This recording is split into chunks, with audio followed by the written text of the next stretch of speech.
ಭೇಟಿಯಾದಾಗ ಹಾದಿಯೊಳಗೆ ಭಿಕ್ಷೆ ಬಿಡ್ತಾರೆ ಅಂತ. ಯವ್ವ ನನಗೆ ಬಹಳ ಹಸಿವಾಗ್ಯದ, ಏನೋ ಬುತ್ತಿ ಹೊತ್ತುಕೊಂಡು ಹೊಂಟಿಯವ್ವ, ನನ್ನ ಹಸಿವಿನ ದಾಹವನ್ನಿಂಗಿಸು ನನ್ನ ತಾಯಿ ಅಂತ ಖಾದರ್ ಖಾನ್ ಗುರುಗಳು ಕೇಳಿದ್ರು. ಖಾದರ್ ಖಾನ್ ಗುರುಗಳು ಯಾವಾಗ ಹಸಿವಾಗ್ಯಾರ ಅಂದ ಬಳಿಕ ಆ ಹೆಣ್ಣು ಮಗಳು ಬಹಳ ದಾನ ಧರ್ಮವನ್ನ ಮಾಡುವಂತ ಹೆಣ್ಣು ಮಗಳು ಅಜ್ಮಾ. ಆ ತಾಯಿ ಹೇಳಿದ್ರು, ಕೇವಲ 4 ರೊಟ್ಟಿ ಇದಾವ, ನಿನಗೊಂದಿಷ್ಟು ಇರಲಿ, ನನ್ನ ಗಂಡನಿಗೊಂದಿಷ್ಟು ಇರ್ಲಿ ಅಂತ ತಿಳ್ಕೊಂಡು ಆ ಖಾದರ್ ಖಾನ್ ಗುರುಗಳಿಗೆ 2 ರೊಟ್ಟಿ ಕೊಡ್ತಾಳೆ. 2 ರೊಟ್ಟಿ ಪಲ್ಯ ಕೊಡ್ತಾಳೆ. ಕೊಟ್ಟ ಬಳಿಕ ಏನಾಯ್ತು ಅಂತಂದ್ರ ಇಲ್ಲಿ ದಾನ ರೊಟ್ಟಿ ಕೊಟ್ಟಳು. ಖಾದರ್ ಖಾನ್ ಗುರುಗಳು 2 ರೊಟ್ಟಿ ಊಟ ಮಾಡಿದ್ರು.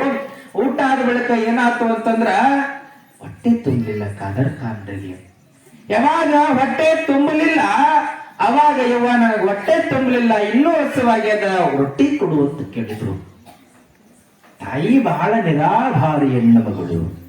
ಆಯ್ತು ಒಂದಿನ ಉಪವಾಸ ಇದ್ರೆ ಏನಾತಂತ ತಿಳ್ಕೊಂಡು ಏನ್ ತಂದಿದ್ರಲ್ಲ ಬುತ್ತಿ ಎಲ್ಲಾ ಬುತ್ತಿ ಕೊಟ್ಟರು. ಖಾದರ್ ಖಾನ್ ಗುರುಗಳೆಲ್ಲ ಊಟ ಮಾಡಿದ್ರು. ಊಟ ಆದ ಬಳಿಕ ಯವ್ವ ನನಗೆ ಬಹಳ ಆನಂದ ಆಯ್ತು, ನನ್ನ ಹೊಟ್ಟೆ ತುಂಬಿಸಿದಿ, ನೀನು ಏನು ಬೇಕು ಕೇಳು, ಬೇಡಿದ್ ವರ ಕೊಡ್ತೀನಿ ಅಂತ ಖಾದರ್ ಖಾನ್ ಗುರುಗಳು ಹೇಳ್ತಾರೆ.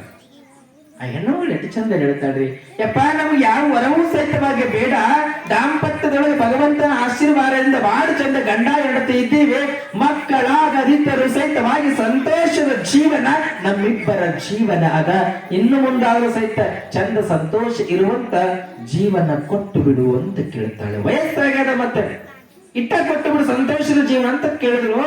ಖಾದರ್ ಖಾನ್ ಗುರುಗಳು ಹೇಳ್ತಾರ, ಇಲ್ಲ ನಿನ್ನ ವರ ಕೊಡ್ತೀನಿ, ಕೇಳಿ, ಏನು ಕೇಳ್ತಿ ಕೇಳುವ ಅಂತ ಹೇಳ್ತಾರೆ ಖಾದರ್ ಖಾನ್ ಗುರುಗಳು.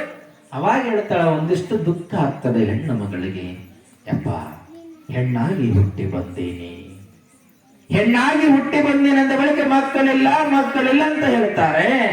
ಅದಕ್ಕ ನನಗೆ ನಿನ್ನ ಕೊಡೋ ವರ ನಿಜವೇ ಆಗಿದ್ರೆ ನನಗೊಂದು ಗಂಡು ಸಂತಾನವನ್ನ ಕೊಡು. ಆದ್ರೆ ಆ ಗಂಡು ಸಂತಾನವನ್ನೇನು ಕೊಡ್ತೀಯಲ್ಲ, ಕೇವಲ ಎಲ್ಲಾ ಮಕ್ಕಳು ಉಳಿಯುವಂತ ಮಗ ನನಗ ಬೇಡ, ಜಗತ್ರಕ್ಷಕನಾಗುವಂತ ಮಗ ನನ್ನ ಕೊಡು ಅಂತ ಬಿಡುತ್ತಾಳೆ. ಹಲವಾರು ದೇವತೆಗಳಿಗೆ ಭಕ್ತಿಯಿಂದ ಬೇಡಿ ಮಕ್ಕಳನ್ನ ಪಡಿತಾರೆ. ಅಂತ ಮಕ್ಕಳು